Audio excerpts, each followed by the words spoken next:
What's up? Welcome to another market recap. It's August 28th, 2025. So I guess let's get into what I had on watch for yesterday. I'll go back in time here in a second. Bring our pivots back. I had no trades last night. I was mainly waiting on this pound dollar to pull back to value to give me an entry, but it didn't really pull back from here. It kind of just, I was waiting for this to happen. Instead, it pushed roughly to target, gave somewhat of a pullback, and then pushed again. So since it didn't pull back to target first, it became a no trade for me. Aussie dollar didn't really pull back. Dollar Mexican did not pull back. And dollar yen did not pull back.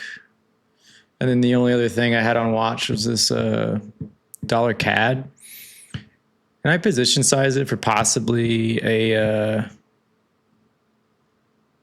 kind of a discretionary bounce play off the 4-hour 200 daily 50. But it never really broke the trend line I had drawn in, so never really gave the entry I was looking for, and ultimately kind of just failed.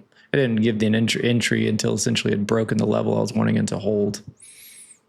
So I just wrote it off. If I did take that trade, though, it looks like it would have been a failure. So yeah, really nothing last night. Nothing the past 2 days.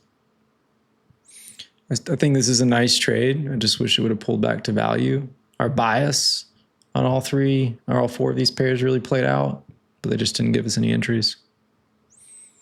And then I was also watching this pound Aussie as like an ABO on your 1 hour, an ACB on your 4 hour kind of play, bouncing off the daily 50. Though the daily chart's not super great, but I kind of liked the 4 hour and the 1 hour and how it was all shaping up. I kind of just threw in this position size of this trade as I was looking at it, but I never ended up taking this. So I don't really actively trade ABOs right now. But again, it's just one of the things I'm starting to pay attention to more and more of how to position size it and how to take some of these. I mean, I know how to take them, but it's just more so, I guess, logging what is the correct position size. So I think it at least needs to be a 3-to-1. I mean, most of my trades, I aim for that 2-to-1 target, but I think I'll probably take a tad bit more losses going for ABOs because what occurred right here will happen. Like price, instead of it breaking out to the upside like we're anticipating, it just kind of pops to the downside. I mean, this thing had a daily level. It was sitting on EMAs. Had this 1 hour level, which wasn't super great, but I mean, it's roughly like a zone, right? And then it also had MACD divergence right here. Like we're making pretty much the same lows, but we're making bullish lows on MACD. And yeah, it was decelerating pretty nicely. If I were to enter it, I kind of just threw in an entry off this level. That's where it gets kind of complicated for me to figure out how to really time these perfectly, is it just kind of keeps bouncing off the same level per se multiple times. And so instead of like being able to be really precise like I am with most of my entries and feeling like I'm able to catch that turning point, it seems like more so than not with these ABOs, you might catch the turning point, but you could enter the trade and just go sideways for a few hours or a day before it goes anywhere it needs to, or it could pop back below and then pop back up. So, I mean, price could, at this point today could pop back up like this and then give us a retrace, and then we can play wave 3. So typically this is why I don't trade ABOs all that often, and why I wait for the breakout, is it just gives like a clear direction at that point. Like I already know in this case, like the bulls are in the market, rather than trying to time at the precise moment everybody jumps in. It's a lot easier just to kind of wait for the break and then play that wave 3.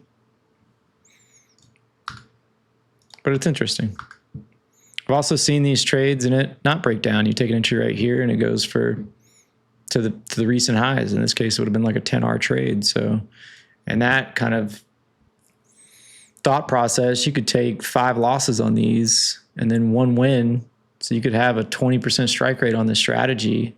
And if your position size them all for 10R, granted, you're probably not going to catch 10R. Like at some point, the mindset breaks and you're just going to lock profit. But if you did just hold the trade to 10R, then you would still have a massively profitable strategy when you're only right 20% of the time.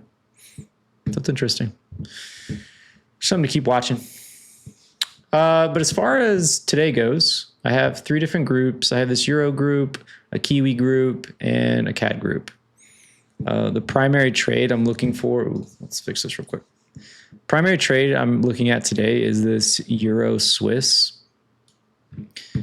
I like the 1 hour. You have this kind of double bottom break of trend. So higher high coming back for a higher low, play wave 3. So wave 1, wave 2, play wave 3.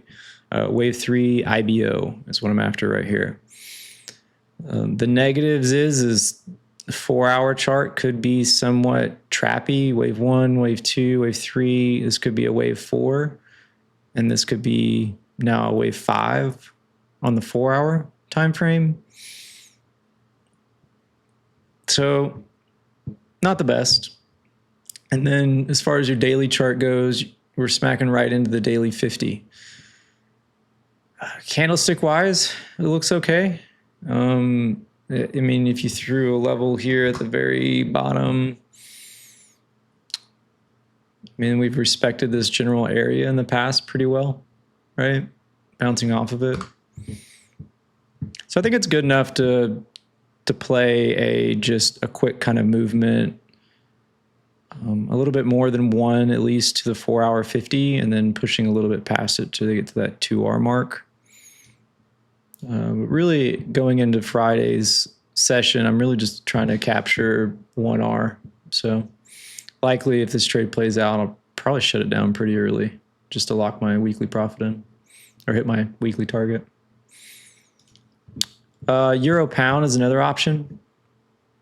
It's not as nice as price action, but kind of just same general vibe as Euro Swiss. You have a similar kind of break a trend. You have a tighter double bottom, but it's there. I mean, it's more so on the 10-minute time frame. A good kind of wave 1 push, coming back for wave 2, and then play wave 3. So this would be like a wave 3 CBO, but the 4-hour isn't. I mean, it's just not really respecting EMAs, just kind of moving sideways. It's not a ton there. Daily wise, you have similar kind of candlesticks as Euro Swiss. So it's an option. The downside is this is a 10-pip position. So I know with my broker in pound pairs, if I'm trying to trade something as low as 10 pips with a pound pair, I'm probably not going to be able to put on full risk because I risk 2.5% per trade right now. But I should be able to risk my full 2.5% on Euro Swiss.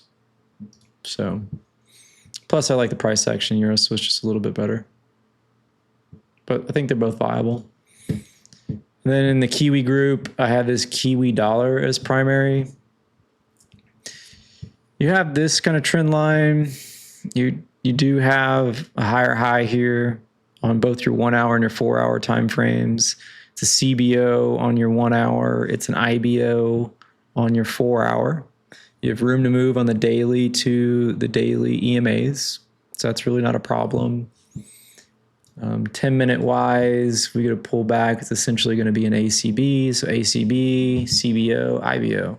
All 3 time frames kind of align in that bullish theme, right?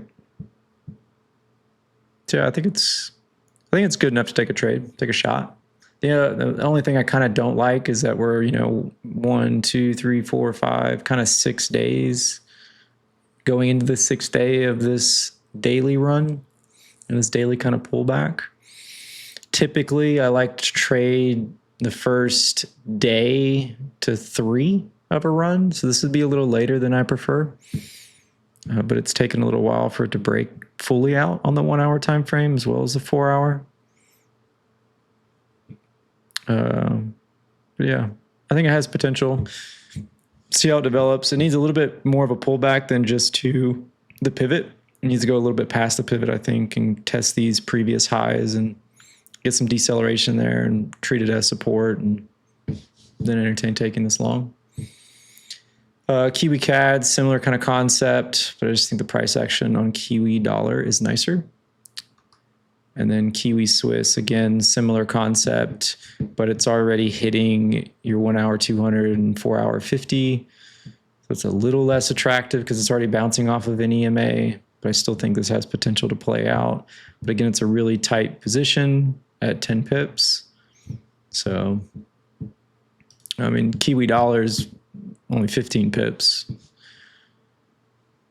But I have no issue trading dollar pairs when it comes to leverage and spreads. So that's why I tend to gravitate towards them first. I imagine if we're going to trade during Asia, I'd probably prefer it to be this Kiwi dollar, since it is a Kiwi pair. They move primarily during Asia. And then I had these 2 CAD pairs flagged. The more I've kind of looked at this CAD Swiss, I'm really just starting to write it off. I mean, it's pretty much been trending here on your 1 hour for a little while. I mean, granted, it's sort of kind of a CBO, but it's multiple days into the run at this point on a daily time frame. So it's sort of starting to feel a little trappy on my 4 hour, right? Like I could imagine this just breaking back down a little ways, which would clip me out of a trade. So I think this CAD Swiss is going to become a no trade, but have it flagged just to kind of watch and see how it develops. And then pound CAD, similar to pound Aussie yesterday, kind of watching to see what happens as price pushes down and hits your 4 hour 200, your daily 50. See if you get some nice deceleration and like a micro time frame trend reversal to potentially play again like a 4 hour ACB or a 1 hour kind of ABO situation. Just giving myself some more options. Horizontal level wise, it's nothing really great. I mean, it's again kind of a zone in this area. It's somewhat been respected in that area, but no like clear rejections, like not as day. So if anything, it's got some 10-minute time frame, micro time frame rejections, but it's whatever. But it's something to keep an eye on, see what happens. And then development watch, still watching this Aussie Kiwi. You know, I have these Kiwi pairs on watch for trades. So it's potential this trade could play out, but I'd really have preferred to see a much better breakdown here. It's just too tight of a trade for me to entertain taking this. And then still watching pound Aussie, see what happens. Pound Kiwi, interested in. Yeah. Same thing we've been watching all week. But main trade I'm looking for is this Euro Swiss. I think it has the potential to be a valid option for the night.